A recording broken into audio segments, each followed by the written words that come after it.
Good morning dear students. આજે આપણે Daniel કોષ એટલે કે વીજ રાસાયણિક કોષ, તમને બધાને ખબર પડી કે બે અર્ધકોષ બનાવવાના અને ક્ષાર સેતુ બનાવવાનો. તો આ ક્ષારનું દ્રાવણ ધાતુની પટ્ટી, ક્ષારનું દ્રાવણ ધાતુની પટ્ટી એટલે આ કોપરનો અર્ધકોષ, ઝીંકનો અર્ધકોષ, ક્ષાર સેતુ એટલે બંને જોડાઈ ગયા. ઝીંકમાં ઇલેક્ટ્રોન આપવાનું વલણ વધારે હોય એટલે ઝીંકમાંથી આ ઝીંક+2 નીચે આવે, આજે બતાવ્યો તે, અને આ ઇલેક્ટ્રોન જે ઉત્પન્ન થાય તે અહીંયા આવે. બરાબર, અહીંયા જે Cu2+ હોય એ ઇલેક્ટ્રોન પર ખેંચાય અને Cuમાં રિડક્શનમાં આવે. અને આ જે પ્રક્રિયા થાય એને પરિણામે કોષમાંથી આ વોલ્ટમીટર જે મૂકેલું હોય તે વોલ્ટેજ ઉત્પન્ન કરે. બરાબર, તો એ જે વોલ્ટેજ હોય એને કોષનો પોટેન્શિયલ કહેવાય, E0 સેલ કહેવાય. ક્ષાર સેતુ બંને બીકરને, બંને અર્ધકોષને સંપર્કમાં લાવે. એમની વચ્ચે પ્રક્રિયા, આ જે પ્રક્રિયા થઈ એ ક્ષાર સેતુને કારણે થઈ. અને એ આયનોનું પ્રમાણને જાળવે. અહીંયા ઝીંક+2 પહેલાં જે હતા તેને બદલે નવા બીજા આવ્યા એટલે ઝીંક+2 વધી ગયા. અહીંયા આગળ આ Cu2+ આ બાજુ ગયા એટલે આ વધી ગયા એટલે આ SO4 છે તે અને આ બાજુ લઈ આવશે. એટલે યાદ રાખવાનું કે ઋણ આયનો હંમેશા કેથોડથી એનોડ બાજુ ક્ષાર સેતુમાં આવે. હવે ઇલેક્ટ્રોનનો પ્રવાહ છે હંમેશા એનોડ નેગેટિવથી કેથોડ પર જ જાય અને વિદ્યુતનો જે પ્રવાહ હોય એનાથી ઉલટો આવે. યાદ રાખવાનું કે વીજ પ્રવાહ જે હોય એ ઇલેક્ટ્રોન પ્રવાહની વિરુદ્ધ દિશામાં હોય. વીજ પ્રવાહ કેથોડથી એનોડ બાજુ હોય અને ઇલેક્ટ્રોન પ્રવાહ એનોડથી કેથોડ બાજુ હોય. તો આ આખો જે કોષ હોય એને ડેનિયલ કોષ કે વીજ રાસાયણિક કોષ કહેવાય.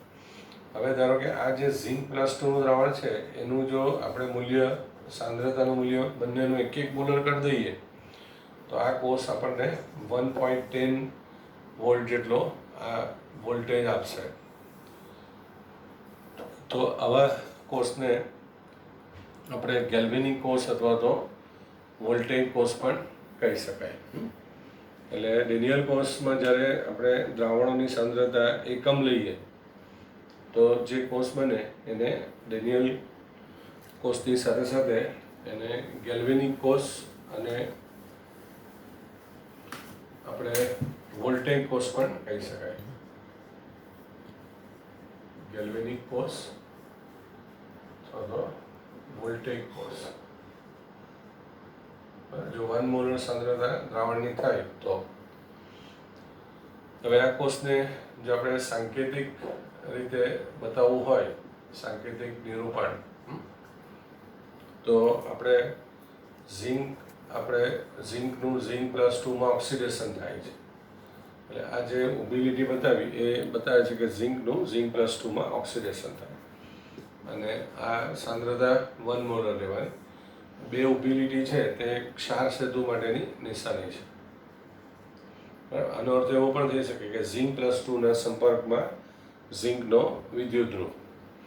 એવી રીતે આ Cu2+ના દ્રાવણના સંપર્કમાં Cuની પ્લેટ હતી, Cuનો કોષ હતો એટલે એને એ રીતે લખવામાં આવે. આ નેગેટિવ હોય, આ પોઝિટિવ હોય. બરાબર, અને આ 298 કેલ્વિન તાપમાને કામ કરતો હોય. તો આ જે લખ્યું એને સાંકેતિક નિરૂપણ કહેવાય. હવે યાદ રાખવાનું કે સાંકેતિક નિરૂપણમાં ડાબી બાજુ જે લખ્યું હોય તે એનોડ હોય અને જમણી બાજુ જે લખ્યું હોય તે કેથોડ તરીકે કામ કરે. અને હવે પછી કાયમ માટે યાદ રાખજો કે જ્યારે પણ સાંકેતિક નિરૂપણ આપ્યું હોય તો ડાબી બાજુનો કોષ એનોડ, જમણી બાજુનો કોષ કેથોડ. હવે એનો આપણે E0 સેલ એટલે કે એનો કોષ પોટેન્શિયલ કહેવાય. તો કોષમાંથી જે એનોડ માઇનસ અને કેથોડ જે ધન બન્યો એને કારણે કોષમાં વોલ્ટેજ ઉત્પન્ન થાય છે. તો એ જે વોલ્ટેજ હોય એને આપણે E0 સેલ કહીએ. એ વોલ્ટેજ જે ઉત્પન્ન થાય એને વોલ્ટમીટરથી માપી શકાય. અને બીજું એક સાધન છે પોટેન્શિયોમીટર. પોટેન્શિયલનું માપન એટલે પોટેન્શિયોમીટર. તો પોટેન્શિયોમીટર એ કોષનું ચોકસાઈપૂર્વક વોલ્ટેજ માપન કરે છે અને વોલ્ટમીટર છે તે એનો અંદાજિત પોટેન્શિયલ માપે છે. બરાબર, આ યાદ રાખજો. MCQમાં ખબર પૂછે કે કોષ પોટેન્શિયલનું ચોક્કસ માપન શાનાથી થઈ શકે તો પોટેન્શિયોમીટરથી, અને અંદાજિત માપન એ વોલ્ટમીટરથી થાય. હવે આ પોટેન્શિયોમીટરથી કેવી રીતે માપવાનું એ તમારો ફિઝિક્સ પ્રેક્ટિકલમાં આ વખતે આવશે, બરાબર. હવે આપણે સૈદ્ધાંતિક સૂત્ર જો બતાવવું હોય તો E0R માઇનસ E0L. હવે જમણી બાજુ જે કોષ છે એનું રિડક્શન પોટેન્શિયલ લેવાનું, માઇનસ ડાબી બાજુ જે કોષ છે એનું રિડક્શન પોટેન્શિયલ લેવાનું. હવે આની વેલ્યુ આ 0.34 છે ને, આ માઇનસ આ છે, તો આ જે છે એનો પોટેન્શિયલ માઇનસ પ્લસ એટલે 1.10 થયું, બરાબર. હવે આ જે લખેલું છે એ રિડક્શન પોટેન્શિયલ બતાવે છે. તો રિડક્શન પોટેન્શિયલ એટલે ઇલેક્ટ્રોન લેવાની વૃત્તિ. તો તમે અહીંયા જોઈ શકો કે આનું વેલ્યુ 0.34 છે ને આનું -0.76, એટલે આનું મૂલ્ય નાનું છે, જે બતાવે કે ઝિંકમાં ઇલેક્ટ્રોન લેવાની વૃત્તિ ઓછી છે, એટલે કે ઇલેક્ટ્રોન આપવાની વૃત્તિ વધારે કહેવાય. એટલા માટે ઝિંકે એનોડનું કામ કર્યું અને આનું લેવાની વૃત્તિ વધારે છે એટલે એણે કેથોડનું કામ કર્યું, બરાબર. હવે પછી ધ્યાન રાખજો કે રિડક્શન પોટેન્શિયલ એટલે અર્ધકોષની ઇલેક્ટ્રોન સ્વીકારવાની વૃત્તિ. જેટલું રિડક્શન પોટેન્શિયલ મોટું એટલું ઇલેક્ટ્રોન સ્વીકારવાની વૃત્તિ વધારે, એટલું રિડક્શન સરળ, અને જેટલું રિડક્શન પોટેન્શિયલ ઓછો એટલું ઇલેક્ટ્રોન આપવાની વૃત્તિ વધારે, અને એટલું એનું ઓક્સિડેશન થાય, બરાબર. તો આ સાંકેતિક નિરૂપણ પછી આ પ્રક્રિયા કેવી રીતે થાય એ ધ્યાન રાખજો. હવે આપણે એકાદ બે બીજા હવે હું તમને ઉદાહરણ બતાવું છું. વોલ્ટેઇક કોષ કે એના, બરાબર. ધારો કે આ એક Mgનો અર્ધકોષ છે, ક્ષાર સેતુ છે, અને આ Alનો અર્ધકોષ છે, બરાબર. હવે આ જેટલા પ્લસ હોય ને સમય એટલા ઇલેક્ટ્રોન ઉત્પન્ન થવાના, કેટલા સ્વીકારવાના, બરાબર. તમે કીધું તેમ ડાબી બાજુ એનોડ, જમણી બાજુ કેથોડ. હવે Al એનોડમાં હવે જો આવી રીતે સાંકેતિક નિરૂપણ હોય એટલે તમે સમજો કે સમીકરણ આપેલું જ છે. તો આ એનોડ ઓક્સિડેશન છે, એટલે આ બધા છે કે Mgનું Mg2માં ઓક્સિડેશન થાય છે, અને જેટલા પ્લસ બને એટલા ઇલેક્ટ્રોન ગુમાવે. એવી રીતે કેથોડનું લખવું હોય તો આ Al3+ માંથી Al બને છે, પણ એને શું કરવું પડે કે ઇલેક્ટ્રોન લેવા પડે, એટલે આ રીતે Al3+ 3 ઇલેક્ટ્રોન Al. એટલે જ્યારે આ આપ્યું હોય ને તો જેટલા પ્લસ હોય એટલા ઇલેક્ટ્રોન, જેટલા પ્લસ હોય એટલા મેળવે એમ. હવે સમય આ સમીકરણમાં આપણે એને બેલેન્સ કરવાનો હોય, બરાબર. તો રેડોક્સ પ્રક્રિયાના સંતુલનમાં ગયા વખતે તમે જુઓ કે ઇલેક્ટ્રોન સરખા થવા જોઈએ, એટલે આ 2 ને 3 છે તો આને 3 વડે ગુણો અને 2 વડે ગુણો, એટલે 3 Mgમાંથી 3 Mg2+ અને 6 ઇલેક્ટ્રોન, અને 2Al3માંથી 6 ઇલેક્ટ્રોન અને 2Al, બરાબર. આ રીતે આ ઇલેક્ટ્રોન કેન્સલ થઈ જાય, અને પછી આપણી આ પ્રક્રિયા થઈ, બરાબર. તો આ જે પ્રક્રિયા છે એને પરિણામે કોષમાંથી વીજ પ્રવાહ ઉત્પન્ન થશે, જેને આપણે વોલ્ટમીટર કે પોટેન્શિયોમીટર દ્વારા માપી શકાય, બરાબર. જો આ સમીકરણ ધ્યાન રાખજો કેવી રીતે સંતુલિત કર્યું એ આગળ દાખલાઓમાં ઉપયોગી થવાનું છે. હવે આપણે આ કોષ છે એનો આપણે E0 સેલ શોધવું હોય તો E0R માઇનસ E0L. હવે જમણી બાજુ આપણો Al હતું, હવે Alનું મૂલ્ય છે 1.66, અને ડાબી બાજુ Mg હતું, Mgનું આલ્યુ આ 2.37 છે. હવે આ જે કિંમત હોય એ તમને પરીક્ષામાં કે દાખલાઓમાં આપવામાં આવેલી જ હોય, એટલે એનું બહુ ચિંતા નહીં કરવાની. તો તમે જોઈ શકો કે આ Alનું વેલ્યુ આ -1.66 છે, અને Mgનું આ છે, એટલે Mgનું રિડક્શન પોટેન્શિયલ ઓછો છે, એટલે એની પાસે ઇલેક્ટ્રોન લેવાની વૃત્તિ ઓછી છે, એટલે Mg ઇલેક્ટ્રોન આપશે, અને Alનું રિડક્શન પોટેન્શિયલ Mg કરતાં વધારે છે, એટલે એ ઇલેક્ટ્રોન સ્વીકારશે અને કેથોડ બનશે. એટલે right side cathode, left side anode, અને આ તમારું જવાબ છે તે 0.71 આવશે. તો આ રીતે કોઈ પણ કોષ પોટેન્શિયલને આ સૂત્ર પરથી શોધી શકાય, અને વેલ્યુ તમને આપેલી જશે. તો આ વસ્તુ સાંકેતિક નિરૂપણ ઇલેક્ટ્રોનને બેલેન્સ કેવી રીતે કરવાના અને E0 સેલ કેવી રીતે શોધવાનો, આ પ્રાથમિક જરૂરિયાત છે આ ચેપ્ટરને ભણવા માટે. હવે આપણે અહીંયા આગળ ટોપિક કરીશું H2નો અર્ધકોષ. આ નવો ટોપિક છે પણ અગત્યનું છે. H2નો અર્ધકોષ. હવે તમને બધાને ખબર પડી કે અર્ધકોષને આપણે વિદ્યુત ધ્રુવ પણ કહી શકાય, બરાબર. બીજું આ જે અર્ધકોષ છે એ પ્રમાણિત H2 અર્ધકોષ છે. હવે 11મા ધોરણમાં ગયા વખતે આવી ગયું કે 1 મોલર સાંદ્રતા, પછી 1 બાર દબાણ અથવા તો 1 વાતાવરણ દબાણ અને 298 કેલ્વિનને પ્રમાણિત પરિસ્થિતિ કહેવાય. તો આવી પ્રમાણિત સ્થિતિ પર જો આપણે કોઈ કોષ કે અર્ધકોષ બનાવશું તો એ પ્રમાણિત કોષ કે પ્રમાણિત અર્ધકોષ કહેવાય કે પ્રમાણિત વિદ્યુત ધ્રુવ કહેવાય. તો આ પ્રમાણિત હાઇડ્રોજન વિદ્યુત ધ્રુવ આપણે પ્રમાણિત H2 વિદ્યુત ધ્રુવ અથવા પ્રમાણિત H2 અર્ધકોષ છે, બરાબર. હવે અર્ધકોષ એટલે તમારે સમજવાનું કે એમાં ઓક્સિડેશન કે રિડક્શન એવી કોઈ એક પ્રક્રિયા થશે. હવે કોઈ પણ અર્ધકોષ હોય એ ઓક્સિડેશન પણ પામી શકે અને રિડક્શન પણ પામી શકે, બરાબર. હવે સામે આ અર્ધકોષને હંમેશા બીજા અર્ધકોષ સાથે જોડેલો હોય એટલે સામેનો અર્ધકોષ આ ઇલેક્ટ્રોન આપવા લેવાનું કેવું વલણ ધરાવે છે એ પ્રમાણે આપણો અર્ધકોષ કામ કરે. તો આ અર્ધકોષ જો ઓક્સિડેશન પામે તો આ રીતે એમાંથી આપણે આ H છે તો H+ અને ઇલેક્ટ્રોન બને. 2 H છે તો બંને H+ અને ઇલેક્ટ્રોન, બરાબર.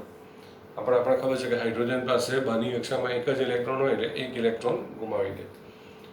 તો 1 વાતાવરણ કે 1 બાર દબાણ, હવે આ સાંદ્રતા હોય તો 1 મોલર હોવું જોઈએ, બરાબર. હવે એનો જ કોષ છે એનું જો ઉલટું રિડક્શન લખવું હોય તો આ સમીકરણને બદલી કાઢવાનું, બરાબર. એટલે આ તમારું એટલે હાઇડ્રોજનનો અર્ધકોષ એ એનોડ કેથોડ બંને કામ કરે. એટલે કેથોડનું કામ કરે તો એમાં આ પ્રક્રિયા થાય, એનોડનું કામ કરે તો ઓક્સિડેશન પ્રક્રિયા થાય, બરાબર. કોઈ પણ એક પ્રક્રિયા થશે એટલું ધ્યાન રાખવાનું. તો હાઇડ્રોજનનો અર્ધકોષમાં ઓક્સિડેશન કે રિડક્શનનો આધાર કોના પર રહેવાનો, તો કે સામે જે અર્ધકોષ છે એના ઉપર. એટલે સામેના અર્ધકોષમાં ઇલેક્ટ્રોન લેવાની વૃત્તિ હાઇડ્રોજન કરતાં વધારે છે તો હાઇડ્રોજન એને ઇલેક્ટ્રોન આપશે, બરાબર. સામેના અર્ધકોષની ઇલેક્ટ્રોન લેવાની વૃત્તિ ઓછી છે તો એ હાઇડ્રોજનને ઇલેક્ટ્રોન આપશે. હવે હાઇડ્રોજનનો અર્ધકોષ છે એનું કોઈ પણ પરિસ્થિતિમાં એનું વોલ્ટેજ 0 આપણે સ્વીકારી લીધેલો છે વૈજ્ઞાનિકોએ. આ બહુ અગત્યની વાત છે, ધ્યાન રાખજો કે હાઇડ્રોજનના અર્ધકોષનો ઓક્સિડેશન કે રિડક્શન પોટેન્શિયલ 0 વોલ્ટ વૈજ્ઞાનિકોએ સ્વીકારી લીધેલો છે. હવે આ બેમાંથી કોઈ પણ એક પ્રક્રિયા ઉપર પ્રમાણિત સ્થિતિમાં આપણે હાઇડ્રોજનનો અર્ધકોષ બનાવીએ કે વિદ્યુત ધ્રુવ બનાવીએ તો એને પ્રમાણિત હાઇડ્રોજન અર્ધકોષ કે પ્રમાણિત હાઇડ્રોજન વિદ્યુત ધ્રુવ કહેવામાં આવે. હવે આ અર્ધકોષની અહીંયા હું તમને આકૃતિ બતાવું છું. આ રીતે એક બીકરમાં તમારે 1 મોલર H+નું દ્રાવણ લેવાનું. એટલે કોઈ પણ એક એસિડ HCl કે HNO3 એવા કોઈ એસિડનું 1 મોલર સાંદ્રતાવાળું દ્રાવણ ભરવાનું તમારે, બરાબર. પછી આવી રીતે એક આ કાચની નળી હોય છે,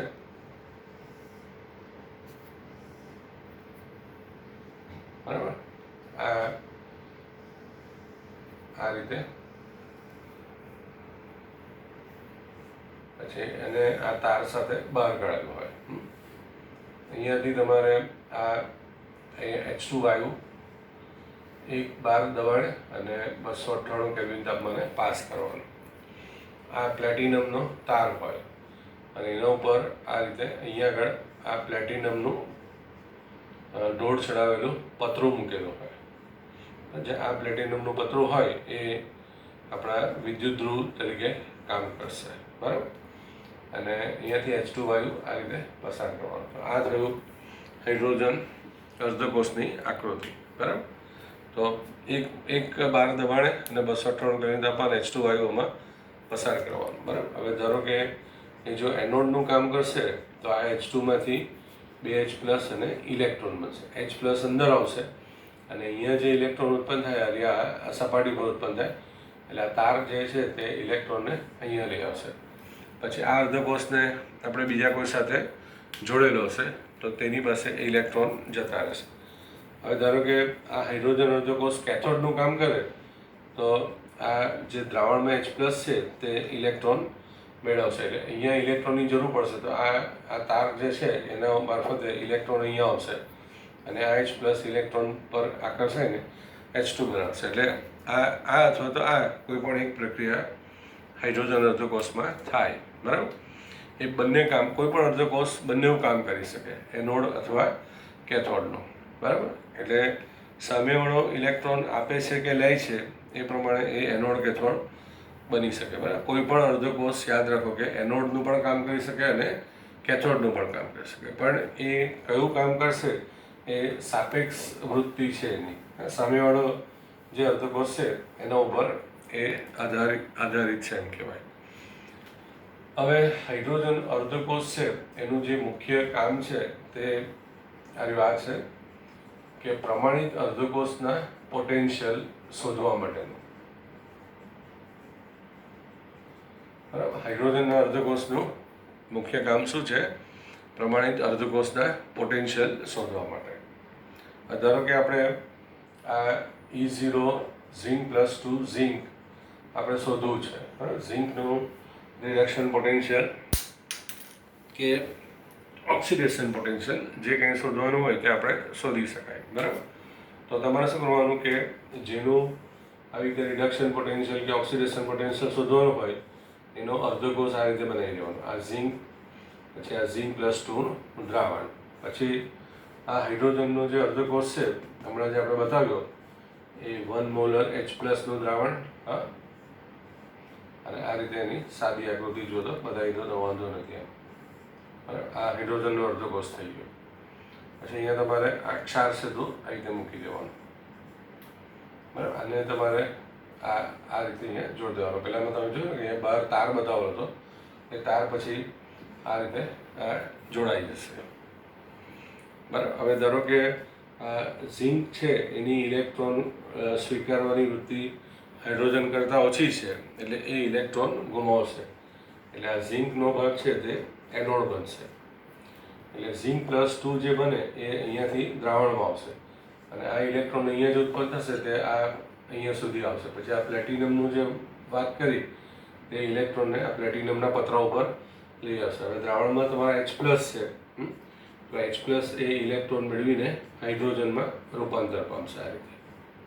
બરાબર, એટલે અત્યારે તમે જોઈ શકો કે આ હાઇડ્રોજનનો અર્ધકોષ છે તેણે કેથોડનું કામ કર્યું. એટલે હાઇડ્રોજનનો અર્ધકોષ એનોડ અને કેથોડ કોઈ પણ કામ કરી શકે. હવે ઝિંકમાં ઇલેક્ટ્રોન આપવાની વૃત્તિ વધારે છે એટલે આણે એની પાસે લેવું જ પડે. એટલે આ એનોડ કામ કરે તો આ કેથોડ કામ કરે. બરાબર, એટલે આ રીતે આખી પ્રક્રિયા થઈ ગઈ. બરાબર, હવે આપણે બતાવ્યું તેમ જે હેડિંગ કર્યું છે કે પ્રમાણિત અર્ધકોષના પોટેન્શિયલ શોધવા માટે. હવે આનો જે પોટેન્શિયલ છે તો 0 વોલ્ટ આપણે સ્વીકારી લીધેલો છે, એટલે આનો પોટેન્શિયલ કેટલો છે તે આપણે અહીંયા શોધવાનું છે. બરાબર, હવે આ જે વોલ્ટ મીટર જોડેલો હોય ને એનો કાંટો કોઈ ચોક્કસ મહત્તમ ભ્રમણ બતાવશે ત્યારે એ કેટલું મહત્તમ ભ્રમણ સ્થિર થાય તે જોવાનું. ધારો કે એ જે છે એ આટલું મહત્તમ ભ્રમણ બતાવે છે. બરાબર, એટલે આ જે મૂલ્ય છે તે પ્રયોગ કરો ત્યારે જ ખબર પડે, પણ આ બધા પ્રયોગ થઈ ગયેલા છે એટલે આપણને ખબર છે. તો આનું મૂલ્ય આટલું આવશે. બરાબર, હવે તમારે આ સમજી લેવાનું કે આ જે મૂલ્ય છે તે ડાયરેક્ટ આનું જ છે એમ ગણી લેવાનું, કેમ કે આની વેલ્યુ 0 છે. હવે આને ઇલેક્ટ્રોન આપ્યા એટલે આનું રિડક્શન પોટેન્શિયલ એના કરતાં ઓછું છે, એટલે તમે સમજો કે તમારો જવાબ -0.76 આવી ગયો. હવે આ કેવી રીતે શોધી શકાય છતાં પાછું જોઈ શકો તમે. આ જો E0 સેલ E0R - E0L. હવે ધારો કે L આ રાઈટ સાઈડ પર આપણે હાઇડ્રોજન જોડ્યો છે એટલે 0 થવાનું. હવે Zn નું જે વેલ્યુ છે એ તો આપણે શોધવાનું છે. બરાબર, હવે તમને અહીંયા બતાવ્યું કે આ 0.76 છે એ E0 સેલ કહેવાય. બરાબર, એટલે તમારો એ જવાબ આવ્યો 0.76. હવે તમે જોઈ શકો કે આનો જવાબ તો 0 જ આવવાનો છે, એટલે આનો જવાબ ડાયરેક્ટ આવ્યો આ થઈ જશે. એટલે E0 Zn2 + Zn આ -0.76 આવી ગયો. હવે ધારો કે એનો ઓક્સિડેશન પોટેન્શિયલ બતાવવાનો હોય તો તમારે એ વેલ્યુ એટલી જ હોય પણ એને પ્લસ બતાવી દેવાનું. એટલે કોઈ પણ એક જ અર્ધકોષના ઓક્સિડેશન પોટેન્શિયલ ને રિડક્શન પોટેન્શિયલ સરખા જ હોય, પણ એનું જે નિશાની હોય એ વિરુદ્ધ હોય. હવે ઝીંકનો રિડક્શન પોટેન્શિયલ -0.76 છે, તો એનો ઓક્સિડેશન પોટેન્શિયલ +0.76 છે. આનું વેલ્યુ 0, કોઈ પણ ઓક્સિડેશન રિડક્શન બંનેમાં એ વેલ્યુ 0 જ રહેશે. બરાબર, તો તમે જોઈ શકો કે આનું મદદથી આપણે આ અર્ધકોષનો પોટેન્શિયલ શોધી શકાય આ રીતે. તો હાઇડ્રોજનના અર્ધકોષનું મૂલ્ય, હાઇડ્રોજનના અર્ધકોષની મદદથી આપણે આ રીતે કોઈ પણ અર્ધકોષના પોટેન્શિયલને શોધી શકીએ. હવે ધારો કે આપણે આ E0 Cu2 + Cuની મૂલ્ય તમારે શોધવું છે. તો તમારે શું કરવાનું કે આ રીતે આ Cu2+ નું દ્રાવણ છે, એક પાત્રમાં લેવાનું, એમાં આ કોપરની પટ્ટી મૂકી દેવાની. એટલે આ કોપરનો જે અર્ધકોષ છે તે તમારો તૈયાર થઈ ગયો. પછી અહીંયા તમારું આ 1 મોલર H+ નું દ્રાવણ લેવાનું. અહીંયા આપણે હાઇડ્રોજન અર્ધકોષની એકદમ સાદી આકૃતિ બતાવી દેવાની આ રીતે. બરાબર, પછી અહીંયા તમારે ક્ષાર સેતુ મૂકી દેવાનું, એટલે બંને કોષ આ રીતે જોડાઈ જશે. બરાબર, પછી અહીંયા તમારું આ વોલ્ટમીટર મૂકી દે અને આ રીતે આમ જોડી દો. બરાબર, હવે અહીંયાથી તમારે H2 વાયુ એક વાતાવરણ દબાણે અને 298 કેલ્વિન તાપમાને પાસ કરવાનું. હવે આ હાઇડ્રોજન છે તે આ ઇલેક્ટ્રોન ગુમાવશે, એટલે એ એનોડનું કામ કરશે. H+ બનશે, અહીંયા આવશે, અને અહીંયા જે ઇલેક્ટ્રોન ઉત્પન્ન થશે, બરાબર, આ વિદ્યુત ધ્રુવની સપાટી ઉપર પ્રક્રિયા થવાની. એટલે આ ઇલેક્ટ્રોન છે તે અહીંયાથી અહીંયા આવીને, બરાબર, આ બહારના પરિપથમાં આ ઇલેક્ટ્રોન અહીંયા આવશે, અને આ ઇલેક્ટ્રોન અહીંયા આવશે, એટલે આ Cu2નું દ્રાવણ છે તે એના તરફ આકર્ષાશે અને એમાંથી Cu બને. એટલે આ પાછી આખી પ્રક્રિયા થઈ ગઈ. એટલે આખી પ્રક્રિયાના પરિણામે કોષમાંથી વોલ્ટેજ ઉત્પન્ન થશે. હવે ધારો કે આ જે વોલ્ટેજ આવ્યું એ 0.34 આવ્યું, તો તમારે સમજાવો કે આનો વોલ્ટેજ તો 0 છે જ, એટલે આ જે જવાબ આવ્યો તે ડાયરેક્ટ આનો છે એમ સમજી લેવાનું. બરાબર, હવે આની ઇલેક્ટ્રોન લેવાની વૃત્તિ વધારે છે આના કરતાં, એટલે આ જે જવાબ છે એના કરતાં આ જવાબ મોટો હોવો જોઈએ. એટલે એનો રિડક્શન પોટેન્શિયલ તમારે સમજવાનું કે 0.34 વોલ્ટ છે. બરાબર, અથવા તો તમે આ રીતે E0 સેલ E0R - E0L. હવે R બાજુ આપણું આ Cu છે અને આ H2 છે. હવે અહીંયા જે તમારો જવાબ આવે છે તે 0.34 આવ્યું. આ તમે પ્રયોગ કરો ત્યારે જવાબ આપણને મળે. હવે આ Cu2 + Cu છે અને આ જવાબ તો 0 થઈ ગયો, એટલે અહીંયા જે જવાબ આવ્યો ને તે ડાયરેક્ટ આનો થઈ જ જાય. બરાબર, તમે જોઈ શકો. એટલે કોપરનો રિડક્શન પોટેન્શિયલ છે 0.34 છે, અને એનો જો ઓક્સિડેશન પોટેન્શિયલ બતાવવાનું હોય તો -0.34 આવે. બરાબર, એટલે આ રીતે આપણે અર્ધકોષ, હાઇડ્રોજન અર્ધકોષની મદદથી કોઈ પણ અર્ધકોષના પોટેન્શિયલની ગણતરી તમે કરી શકો. બરાબર, આ રીતે વારાફરતી aluminium, zinc, copper, silver, gold, બરાબર, લિથિયમ, સોડિયમ, પોટેશિયમ, આ બધા અર્ધકોષને વારાફરતી જોડવાના અને એ લોકોના પોટેન્શિયલ, રિડક્શન પોટેન્શિયલ શોધવાના. બરાબર, ઓક્સિડેશન પોટેન્શિયલ શોધવાની જરૂર નથી. રિડક્શન પોટેન્શિયલ જે આવે માઇનસ હોય તો પ્લસ કરી દેવાનું, એટલે તમારું રિડક્શન પોટેન્શિયલ આવી જાય. એટલે એક જ અર્ધકોષના ઓક્સિડેશન અને રિડક્શન પોટેન્શિયલ બંને સરખા જ હોય. ઓક્સિડેશન પ્લસ હોય તો રિડક્શન માઇનસ હોય, રિડક્શન પ્લસ હોય તો ઓક્સિડેશન માઇનસ હોય. બરાબર, એ રીતે. હવે આ